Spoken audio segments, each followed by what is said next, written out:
Hello, how are you today? Zaman Barok. Pada akhir abad ke-16, perkembangan baru musik Eropa terjadi di Italia. Para musisi Italia terinspirasi pada musik klasik Yunani. Mereka mengubah suara dan bentuk musik dengan mengembangkan musik berbentuk komposisi yang sederhana, syair yang mudah dipahami, serta variasi vokal dan permainan musik. Pada zaman Barok, para musisi mulai memperkenalkan penggunaan nada hias dan dinamik pada lagu.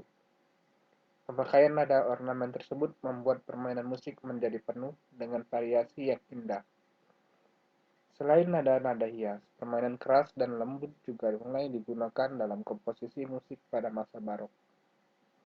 Beberapa ciri musik pada zaman barok antara lain sebagai berikut. 1. Bersifat polifoni. 2. Menggunakan teknik basso continuo.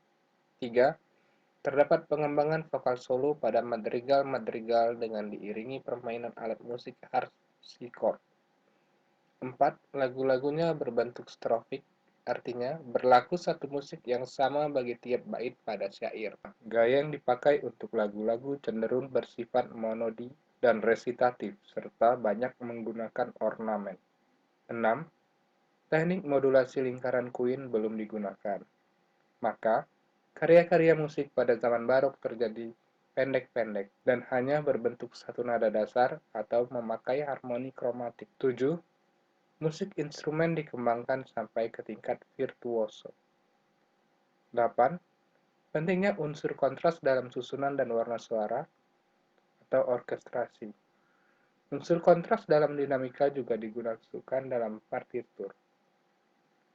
Tokoh komposer pada zaman barok antara lain George Frederick Handel, Johann Sebastian Bach, Arcangelo Corelli, Antonio Vivaldi, dan Henry Purcell.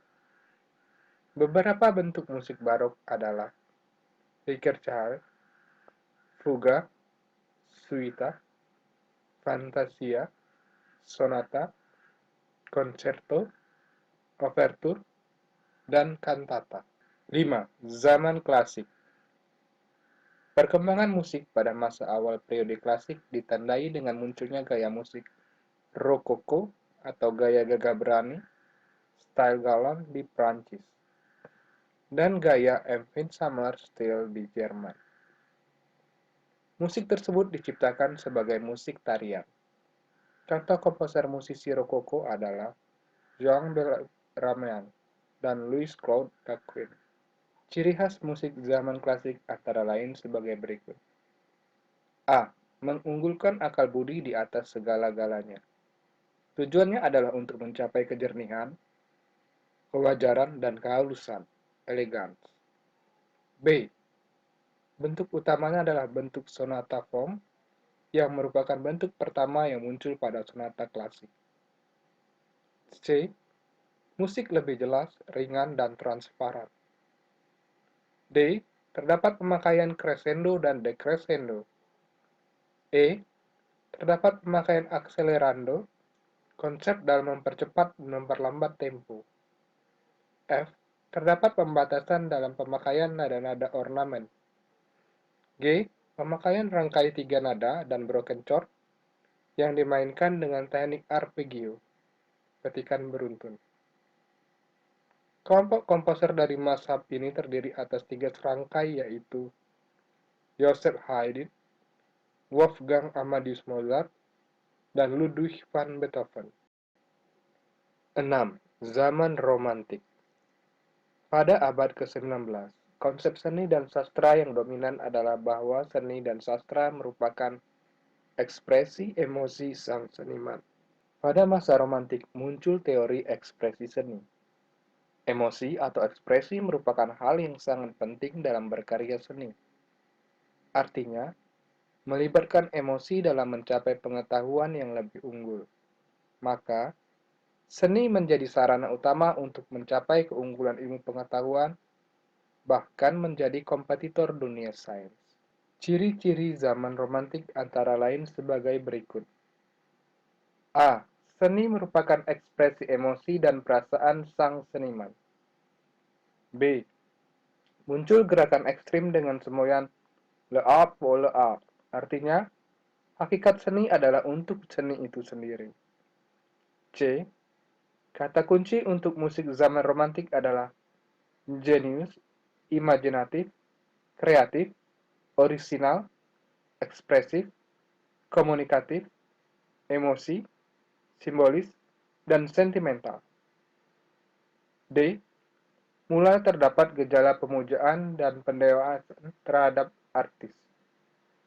Sang artis atau seniman tidak lagi diinspirasikan oleh Tuhan, melainkan artis itu sendirilah yang didewakan hingga tingkat tertinggi. E. Seniman jenius tidak lagi mengikuti aturan atau tradisi, tetapi membuat aturan sendiri, terobosan-terobosan, serta kemungkinan-kemungkinan baru. Beberapa tokoh terkenal pada zaman romantik adalah Robert Schumann, Johannes Brahms, Richard Wagner. Richard Strauss. 7. Zaman abad ke-20. Penghargaan yang tinggi pada sisi individual dan ekspresi musik seseorang pada era romantik terus berkembang dan mencapai puncaknya pada abad ke-20. Pada abad ini, banyak orang Eropa dari berbagai latar belakang sosial budaya mulai mempelajari musik dan menghasilkan karya-karya bervariasi. Keterikatan dan pembatas komposisi mulai ditinggalkan dan kebebasan dijunjung tinggi. Inilah menjadi awal perkembangan musik modern dengan berbagai variasi. Perkembangan musik abad ke-20 didukung pula oleh perkembangan teknologi komunikasi, seperti radio tape recorder, serta alat-alat perekam seperti kaset dan piringan hitam.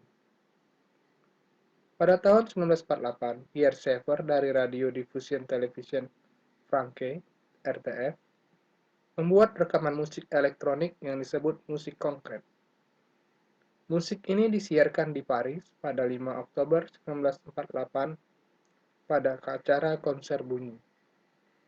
Kemudian, pada tahun 1960-an muncul pula alat bantu perekam seperti synthesizer, multitrack, dan komputer. Penemuan alat-alat tersebut mengakibatkan munculnya berbagai karya musik. Karya musik kemudian cepat menyebar ke seluruh Eropa, bahkan hingga ke Amerika dan Asia. Akibatnya, para pendengar musik di seluruh dunia dapat mengevaluasi inovasi-inovasi yang terjadi dalam musik secara cepat dan mudah. Mereka pun dapat membangun kreativitas masing-masing. Berbagai aliran musik pun bermunculan seperti musik jazz, rock, dan blues. Beberapa tokoh musisi terkenal pada abad 20 antara lain Richard Strauss, Arnold Schoenberg, Tchaikovsky, dan Igor Stravinsky.